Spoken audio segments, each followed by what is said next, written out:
길따라 말씀 따라 제24강 성경여행 가이드 박성일 목사입니다. 오늘은 창세기 47장에 있는 말씀을 보겠습니다. 먼저 고센 땅 지도 지난주에 봤던 땅인데 가나안이 바로 여기죠. 그리고 아마 이제 여기에서부터 시작해서 여기 헤브론이니까 헤브론에서 고센 땅까지 오는 길인데 아마 이 길 통해서 온 것 같아요. 수루 광약길 입니다. 그리고 여기 이제 홍해이고요. 고센 땅은 보는 것처럼 나일강 삼각 지역에 있어서 굉장히 비옥한 땅입니다. 목축하기도 좋고 농사하기도 좋은 땅이었습니다. 야곱의 가족들이 헤브론에서 고센 땅을 향해서 출발을 하는데 먼저 이삭의 주거지였었던 이제 부엘세바라고 하는 곳에서 먼저 하나님께 제사를 드렸죠. 그리고 하나님께서 그 선조들에게 약속하셨던 그 약속을 다시 한번 말씀해 주시죠. 큰 민족을 이루겠다 하시고. 야곱은 남자 후손들 모두 70명이었었는데 레아의 자손도 33명, 라헬의 자손 16명, 실바 자손 14명, 빌하의 자손 7명. 창세기 46장에 나오는 거예요. 근데 이제 야곱이 가축과 함께 모든 재산을 가지고 출발을 하는데 요셉과 두 아들이었었던 에브라임과 므낫세, 그리고 이제 유다의 두 아들인 엘과 오나는 창세기 38장에서 이미 죽죠. 그 대신에 이제 혹시라도 디나가 포함되어 있지 않았을까. 그러면은 아마도 창세기 46장 26절에 보니까 66명이 출발했다라고 나오는데 그 숫자는 딱 맞아요. 66명이. 그냥 얘기를 하는 거고. 그리고 이들이 이제 고센 땅에서 야곱과 요셉이 극적인 상봉을 하게 됩니다. 비옥한 고센 땅에 거주하는 문제는 특별히 바로 왕의 허가를 받아야 했으므로 요셉은 그들에게 형제들에게 한 가지 지혜를 알려줍니다. 당시 팔레스타인에서 온 이방 사람들은 언제나 애굽 사람들의 의심을 받았기 때문에 국경지대에 정착하는 일은 쉽지 않았습니다. 우리나라도 그렇죠. 외국 사람들 오면은 비자 잘 안 내주니까. 그런데 이제 이집트 사람들은 목자들을 혐오했기 때문에 바로가 내륙 지방의 또 도시 쪽에 거주하는 거는 또 허락하지 않았을 것 같아요. 그래서 요셉은 가족들이 직업이 뭐야? 이렇게 물어봤을 때 목자라고 하는 사실을 분명하게 얘기하라고 합니다. 그래야지만 야곱의 가족에게 고센 땅에서 거주할 수 있도록 이런 지혜를 주죠. 그래서 창세기 47장에서 보면 가나안에서 고센 땅으로 온 야곱의 가족들이 바로를 만나는 장면부터 시작을 하게 되는데 요셉이 바로에게 가서 이야기를 하죠. 내 아버지와 내 형들과 양과 소와 모든 소유가 가나안 땅에서 고센 땅에 도착했습니다. 하고 그의 형제들 가운데 5명을 추려하고 5명, 똘똘한 5명을 택하여 바로에게 데리고 가서 인사를 시키게 되죠. 바로가 이제 요셉의 형들한테 묻습니다. 똑같아요. 당신들의 직업이 뭐냐? 이거 비자 낼 때하고 거의 비슷한 질문을 하게 되죠. 여기 왜 왔어? 뭐 먹고 살 거야? 뭐 이런. 요셉이 알려진 대로 종들은 목자입니다. 우리 조상 때부터 목축을 했습니다. 라고 대답을 해요. 이 말을 듣는 애굽 사람들은 목축을 원래 천이 여겼기 때문에 애굽의 수도가 있는 온 그 땅에서 살지 않고 바로로 하여금 목축업을 할 수 있도록, 특별히 야곱의 가족들을 이제 목축업이 사람들한테 천이 여겼기 때문에 바로의 손에서 좀 멀리, 애굽의 중심부에서 좀 멀리 떨어져 있는 고센 땅. 아마 고센 땅 라암셋 같은 경우에는 온 땅에서, 그러니까 지금의 카이로겠죠. 카이로에서 고센까지의 거리는 한 110km, 120km 정도 된다고 그래요. 그 중심부에 떨어져 있는 고센 땅에 거하는 것을 아주 쾌히 승낙을 해서 고센 땅 거주하는 것을 허락을 받게 되죠. 비록 야곱의 가족 가운데 이삭이 창세기 26장 12절 13절에 보니까 그런 말씀이 있어요. 이삭이 그 땅에서 농사하며 그의 100배나 얻었고 여호와께서 복을 주심으로 그 사람이 창대하고 왕성하여 거부가 돼요. 그러니까 이삭은 농업을 했었던 것 같아요. 조상들이 그러면은 농업 아니야? 아니에요. 근데 그 뒷절에 보면은 바로 목축업을 했다라고 하는 그 이야기가 나와요. 그러니까 농사도 지었지만 그 바로 뒷절인 14절에 보니까 양과 소가 때를 이루고 종이 심이 많았으므로 브렛 사람이 그를 시기하여. 목축이 원래 주된 사업이고, 그랄 사람들이 곡식을 심었는데 나도 한번 곡식 심어볼까 해서 곡식을 심었는데 그랄 사람보다 100배를 얻은 거죠. 이삭이 복을 받았기 때문에. 그런 얘기가 26장에 창세기 26장에 나옵니다. 그러니까 목축업이, 이삭이 비록 농사를 지었다 할지라도 목축업이 거짓말은 아니죠. 요셉의 형들이 바로에게 또 얘기를 합니다. 가나안 땅에 기근이 심해서 종들의 양떼를 칠 곳이 없어서 종들이 이곳에 거류하고자 왔습니다. 원하건대 종들로 곧센 땅에 거하게 하옵소서. 거류한다라고 하는 것은 완전히 여기에서 그냥 받고 살겠습니다, 이런 얘기가 아니에요. 원래 NIV에 보니까 we have come to live here a while 이렇게 나왔어요. a while이라고 하는 단어가 잠시 동안, 그런 temporary예요. 다른 성경에 보니까 temporary, 일시적으로 혹은 잠시 동안 이렇게 나와 있기 때문에 영어 성경에 보면 분명해요. 이 사람들이 이 곧센 땅에 영원히 거주하려고 했던 게 아니었구나. 잠시 있다가 다시 고향 땅으로 돌아가기를 원했습니다. 왜냐하면 이 사람들은 하나님께서 그 조상들에게 약속해 주신 그 땅이 있었는데 그 약속의 땅, 가나안 땅의 회복을 잊지를 않았어요. 그래서 이제 바로의 명령으로 바로의 거주권을 얻은 그 어명이 떨어져. 이 사람들한테 비자 허락해줘라. 그래서 창세기 47장 6절에 보니까 내 아버지와 내 형들이 내게 왔은즉 애굽 땅이 내 앞에 있으는 땅의 좋은 곳, 내 아버지와 내 형들이 거주하되 그리 곧센 땅에 거주하고 그들 중에 능력 있는 자가 있거든 그들 내 가축을 관리하게 하라. 특별한 사명도 줍니다. 곧센 땅에 거주할 수 있도록 비자도 발급해주고 또 바로의 가축을 칠 수 있도록 일도 허락해주고, 이런 것들을 보면 좋은 땅을 줬다라고 하는 것은 얼마나 바로가 요셉을 신임했다, 요셉의 영향력이 굉장했었다라고 하는 것을 알 수가 있어요. 땅에 좋은 것을 직역하면요, 땅에 가장 좋은 것이에요. 그러니까 곧센 땅이 가장 좋은 곳을 그들이 이제 거주하고 살게 되는데, 이 곧센 땅은 비옥한 목초지일 뿐만 아니라 애국과 그리고 그 시내 반도 사이에 중요한 국경지대입니다. 그래서 요셉의 5명의 형들은 바로와 대면하고 바로를 만남으로 인하여서 곧센 땅에 정착할 수 있는 비자를 받습니다. 그러니까 굉장히 사무적인 만남이죠. 공식적인 성격을 띤 만남을 하고, 그리고 이제 요셉은 바로에게 바로 아버지 야곱을 소개시키는 장면인데 나오는데, 이거는 지극히 사적이고 개인적인 친구의 만남이 이루어지죠. 바로와 야곱이 만날 때 노인 야곱이 바로를 축복합니다. 바로는 형들에게 직업을 물었는데 야곱에게는 직업을 묻는 게 아니라 내 나이가 몇이냐 이렇게 물어봐요. 사적인 질문을 하죠. 그래서 야곱이 창세기 47장 9절 10절에 보니까 야곱이 바로에게 아뢰되 내 나그네 길의 세월이 130년이다. 내 나이가 얼마 못 되니 우리 조상의 나그네 길에 연조에 미치지 못함으로 험악한 세월을 보낸나이다 하고 야곱이 바로에게 축복하고 그 앞에서 나오니라. 이 말씀을 암기해두면 되게 좋은 말씀이죠. 굉장히 멋진 말이에요. 야곱은 그 자신과 그 조상의 생애를 뭐라고 표현했어요? 나그네 길이라고 묘사했습니다. 그것이 가나안 땅에서 약속을 받았긴 받았지만 그 땅을 소유하지 못하고 정착하지 못하고 오랫동안 그냥 방황을 했거든요. 또 야곱은 자기의 삶을 회상하면서 비록 조상들보다 나이는 적게 살았지만, 왜냐면은 창세기 25장 7절에 보니까 아브라함은 175세에 수가다에 돌아갔고 야곱의 아버지였었던 이삭은 창세기 35장에 보니까는 180세에 수가다에서 죽었고요. 그 다음에 야곱은 좀 이따 얘기했지만 147세 뒷부분에 나와요. 죽었습니다. 그러니까 그 조상들보다 그 연수는 적지만 그와 비교해 봤을 때 험악한 세월을 보냈다라고 얘기를 하죠.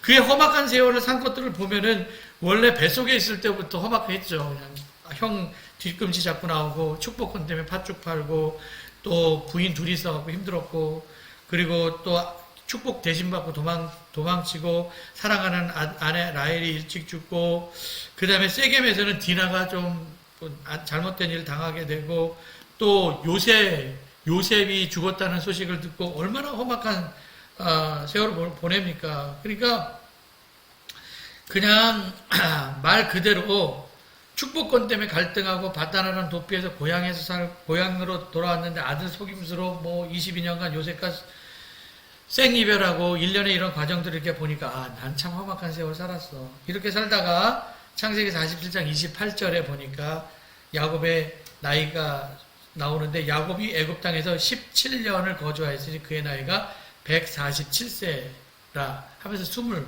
거두게 됩니다. 인생의 초기, 야곱의 인생 초기에는 정말 악착같이 축복을 받으려고 살았지만 나이가 들었을 때는 축복하는 인생이 되죠. 진작 욕심 부리지 말고 축복하는 인생을 살았으면 조금 더 오래 살았을지도 모를 텐데, 이삭이 제일 부드럽기 때문에 이삭이 제일 오래 살았어요. 아브라함은 175, 이삭은 180, 야곱은 147. 이제 그들이 거했었던 땅이 바로 고센 땅이죠. 그래서 요셉은 바로의 명령에 따라 그의 아버지와 그의 형들이 거주할 곳을 주되 아주 애굽 땅에서 굉장히 좋은 땅, 이렇게 그 나일강 아류 쪽에 있는 땅이었었는데 토지가 너무 좋았어요. 안반도 없었고 곡식 심으면 그냥 나는 땅이었었고요. 그들에게 이제 소유로 삼고 그의 아버지와 그의 형들과 그의 아버지 온 집의 식구를 따라서 먹을 것을 또 봉양해주고 라암셋이라고 하는 것들, 고센 땅에 특별히 라암셋이라고 하는 도시에 거했는데 그 라암셋은 태양신 라가 낳은 도시라는 뜻이에요. 라암셋, 태양신 라가 낳은 도시라는 뜻이고 요셉은 아버지와 그 형제들 그리고 가축을 보호하기 위해서 최선을 다해서 봉양을 합니다. 요셉의 가족들은 요셉의 보호함 속에서 흉년이 있었지만 굶주림 없이 잘 살았고 그 땅의 기근이 굉장히 심해서 사방에 먹을 것이 없었고 애굽 땅과 가나안 땅의 기근이 황폐함으로 요셉이 곡식을 팔아 이제 애굽 땅에 있는 그리고 가나안 땅에 있는 돈을 싹싹싹싹 긁어 모으기 시작해요. 그리고 바로의 궁에다가 다 가져다 놓죠. 그러니까 뭐 뇌물을 받은 것도 없고 돈을 착복한 것도 없으니까 바로한테 다 갖다 줘요. 애굽에 온 백성들이 곡식을 살 돈도 떨어지고 굶어 죽을 수밖에 없어서 이런 대기근을 벗어날 해결책을 좀 찾고자 요셉을 찾아오죠. 그래서 얘기를 합니다. 총리님, 우리 돈이 떨어졌습니다. 우리에게 먹을 것을 주시옵소서. 우리가 어찌 주 앞에서 죽으리까. 요셉이 그들에게 얘기를 합니다. 돈이 떨어졌으면 너희의 가축을 내라. 내가 너희의 가축과 곡식을 바꾸어 주리라. 그래서 그들의 가축을 요셉에게 끌고 왔어요.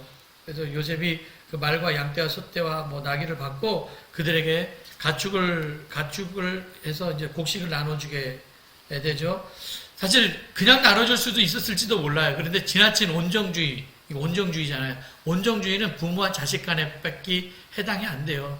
다른 사람들에게 온정주의, 이거는 기대하지 마십시오. 이 온정주의는요, 거지 근성을 키울 수가 있습니다. 그래서 선교사들도 선교지에 가면 그대로 나눠주지 않아요. 그 온정주의는 그 사람들 망칠 수가 있기 때문에 어쨌든 요셉은 정당한 대가를 주고 곡식을 팔죠. 그런데 계속되는 기근이에요. 그 해가 다가고 이제 새해가 되는데 이 새해라고 하는 것은 그 다음 해를 의미합니다. 가축과 곡물을 교환한 그 다음에 거의 뭐 기근이 마무리될 때쯤 됐어요. 아마 이제 기근의 막차 정도, 막년해 정도 될 거예요. 다시 사람들이 요셉을 찾아서 얘기를 합니다. 이 돈도 떨어졌어요. 가축도 없어요. 아무것도 없어요. 이제 우리의 몸밖에 없어요. 토지밖에 남은 게 없습니다. 그렇다고 해서 몸을 뭐 빨아먹을 수 있는 것도 아니고 토지를 파먹을 수 있는 것도 아니고 그래서 이제 우리가 토지와 함께 자신의 몸이 우리 주인의 종이 되겠습니다. 그래서 우리에게 종자를 주시면 우리가 죽지 않고 살겠습니다. 그리고 토지도 황폐가 되지 않겠습니다. 사실 아무리 먹을 것이 없어도 종자는 남겨둬야 되는데 지금 종자까지 다 먹어서 종자까지 씨가 말랐어요. 그러니까 진짜 기근이 얼마만큼 심각하게 됐는지 우리가 알 수가 있죠. 오랫동안 기근으로 시달린 이 백성들은 오로지 목숨 부지하기 위해서 뭐 토지든지 자기의 몸 돌아볼 여력이 없었습니다. 그래서 그들은 바로 우리가 종이 되겠습니다. 우리의 몸은 종이 되고 그리고 왕의 소작인이 되겠습니다. 왕의 소작인이에요. 그래서 요셉은 애굽에 있는 모든 토지들을 다 사서 이것도 바로에게다 바칩니다.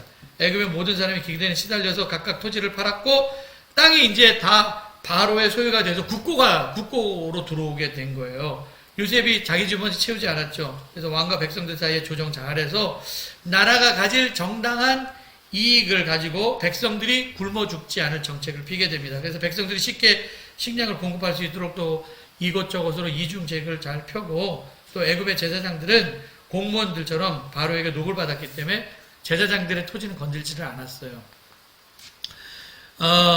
소작의 한 20% 정도를 사용료로 바치게 되는데 요셉은 백성들에게 종자를 줘서 밭에 씨를 뿌리게 했고 추수에 이제 5분의 1이니까 퍼센트를 따지면 한 20분의 1, 그러니까 2활 정도의 그 세금을 떼게 되죠. 세금 떼는 사람들 생각으로는 20% 세금 떼는 거 너무 많은 거 아니야? 근데 당시 소작인의 3분의 1, 그러니까 거의 한 30% 이상을 소작료로 냈고, 이거는 지주에게 내는, 나라에게 내는 건 한 20%지만, 지주에게 만약에 속해 있다고 한다면 30% 이상 냈고, 많게는 50%까지도 냈습니다.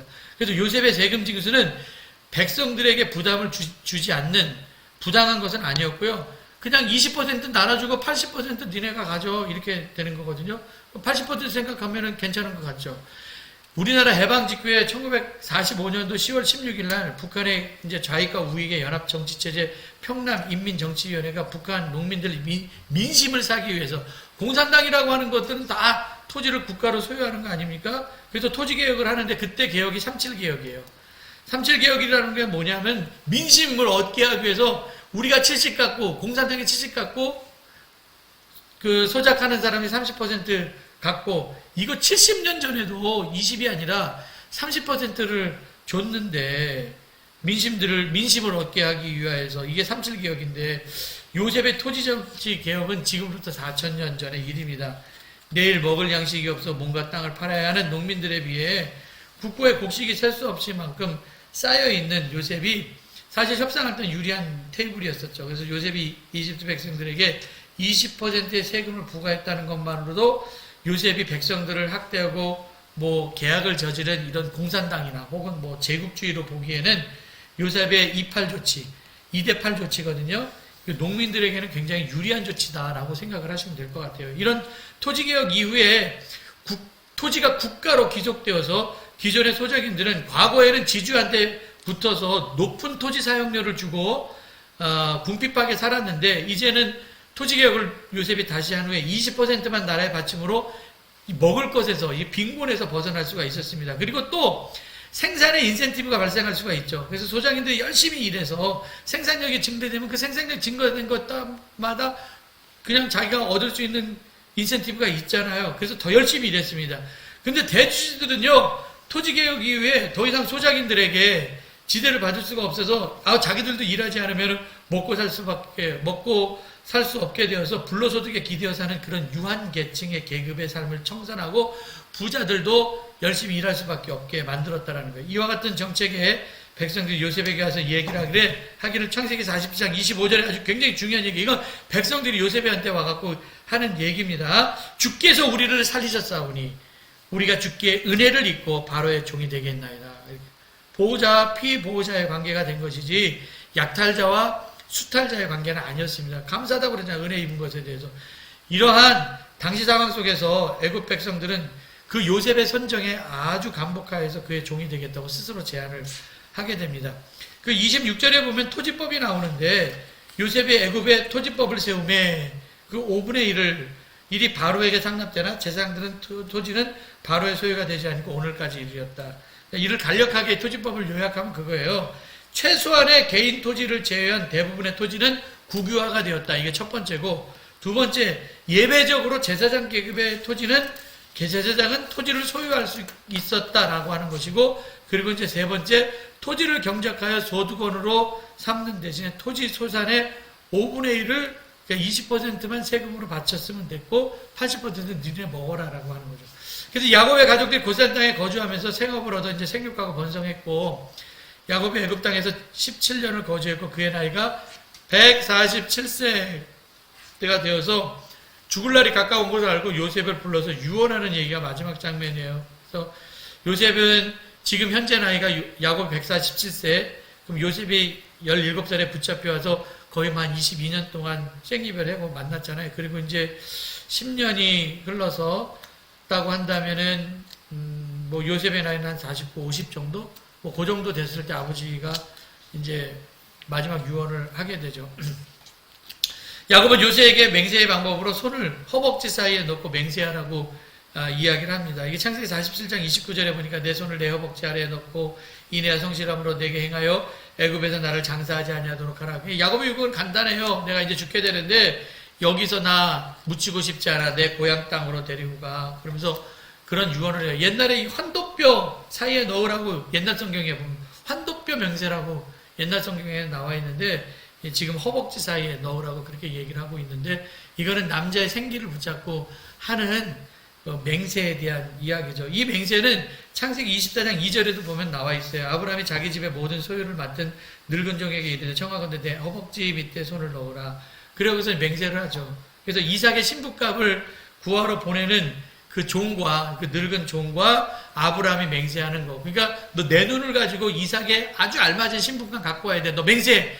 그리고 나서 그 중요한 맹세를 할 때 허벅지 사이에 넣고 하는 옛날 성경에 환도뼈 맹세가 있었습니다.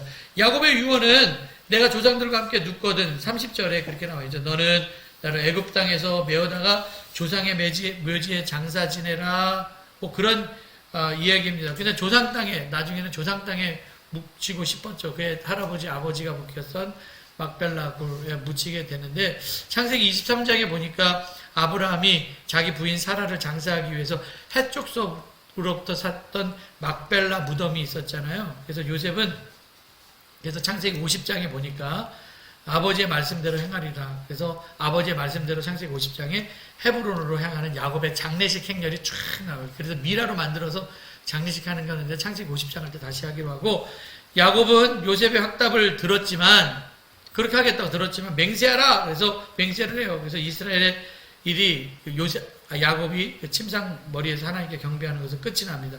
침상에만 있을 정도로 야곱이 지금 몸이 쇠약해졌고요. 이제 창세기 3장이 남았습니다.